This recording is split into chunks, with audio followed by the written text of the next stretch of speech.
33 বছর পর আমরা জাকসুটা পেলাম, এত বড় বা কোনো ছোট কোনো গ্যাপও আমরা চাই না, আমরা চাই যেন এটা রেগুলার হোক। তাদের কাছে প্রত্যাশা যেন তারা সাধারণ শিক্ষার্থীদেরকে বেশি প্রাধান্য দেয়, তাদের সমস্যাগুলো যেন কাছ থেকে বসে তারা শুনে এবং জেনুইনলি সেটা সমাধান করার চেষ্টা করে। কিছু ক্ষেত্রে মনে হয় এটা সম্ভব হতে পারে, আবার সাধারণ শিক্ষার্থীদের চিন্তাভাবনা বা এই জিনিসগুলো দেখলে মনে হয় যে না, এটা সম্ভব না। না, এখন অবধি কোনো অভিযোগ নাই। আমার তো সুষ্ঠু পরিবেশে মনে হচ্ছে এবং ভোটারদের জন্য বেশ ভোটার বান্ধব একটা পরিবেশ আমি দেখছি। মোট ভোটারের সংখ্যা থেকে অ্যাকচুয়াল যারা আসছে তাদের সংখ্যাটা অনেকটাই কম। অবশ্যই যে বৃষ্টি হচ্ছে দেখতে পাচ্ছেন, বাইরে যাওয়া দরকার হচ্ছে না আমাদের কেন্দ্রের ভোটের জন্য, বা ভোট যে আমাদের হলের ভোট সেটার জন্য আমাদের বাইরে যাওয়ার দরকার হচ্ছে না। তো আমার মনে হয় যে এটা খুবই ভালো হয়েছে যে হলের ভোট হলেই, মেয়েরা হলে আছে, হলের মধ্যে এসে ভোট দিয়ে যাচ্ছে, নিজের রুম থেকে ভোট দিয়ে আবার নিজের রুমে ফেরত যাচ্ছে।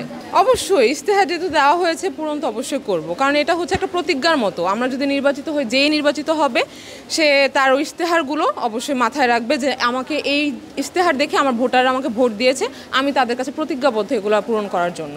তো আমার মনে হয় অবশ্যই পূরণ হবে যেই নির্বাচিত হোক। জয়ী হলে আমার মূল উদ্দেশ্য থাকবে হচ্ছে, প্রধান যে কাজটা থাকবে, আমি হল ক্যান্টিনের দিকে নজর দেবো, কারণ মেয়েরা অধিকাংশই হচ্ছে এটা অভিযোগটা করেছে বা এমনটা জানিয়েছে যে তারা হলের ক্যান্টিনের খাবারের মান আর উন্নত করতে চায়। যে কাজগুলো করব, আমাদের প্রত্যেকটা রুমেই ইরেগুলার স্টুডেন্ট অনেক বেশি, তা দেখা গেছে সবার রুমেই একটা লাইট থাকার কারণে রুমগুলো অন্ধকার। তাই আমি আমার ইশতেহারে প্রথমে লিখেছি টিউবলাইটের ব্যবস্থা, আর কমন রুমে একটা কম্পিউটারের ব্যবস্থা, যেটা মাস্ট দরকার শিক্ষার্থীরা এখানে এসে পড়ালেখা করতে। আমাদের দেখা যায় ফার্স্ট ইয়ার সেকেন্ড ইয়ার স্টুডেন্টদের পক্ষে ল্যাপটপ কিনা পসিবল হয় না। তো আমার ইশতেহারে প্রথমেই আমি বলে দিয়েছিলাম যে আমি যদি ভিপি নির্বাচিত হই, তাহলে আমি কমন রুমে একটা কম্পিউটার ব্যবস্থা করব, যাতে সবাই সেখানে তাদের অ্যাসাইনমেন্ট প্রেজেন্টেশন এগুলো করতে পারে।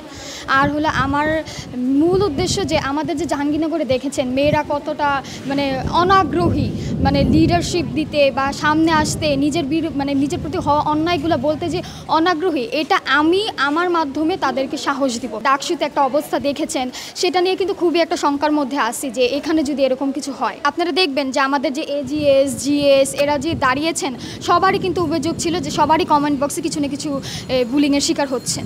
আমাদের হলে আসলে যেটা হয়, গভর্নমেন্ট ভার্সিটি বা পাবলিক ভার্সিটির হলে যেটা হয় যে আমাদের ক্যান্টিনে অনেক সমস্যা, আমাদের ডাইনিং প্রপারলি চলে না, তারপরে হচ্ছে আমাদের খুবই পুয়ার একটা ইন্টারনেট কানেকশন আমরা ইউজ করি, যেটার জন্য আমরা অনেক চেষ্টা করেও এটা চেঞ্জ করতে পারিনি। আমাদের কোনো কমন রুম নেই, তারপরে ধরেন কোনো টিভি রুম নেই, ইনডোর প্লেগুলো যেগুলো হয় সেগুলোর কোনো ব্যবস্থা নেই। এই ধরনের সমস্যাগুলোই আছে। আশা রাখি যে প্রার্থীরা আমাদেরকে যেসব ইশতেহার দিয়েছিল তারা এগুলো রাখবে।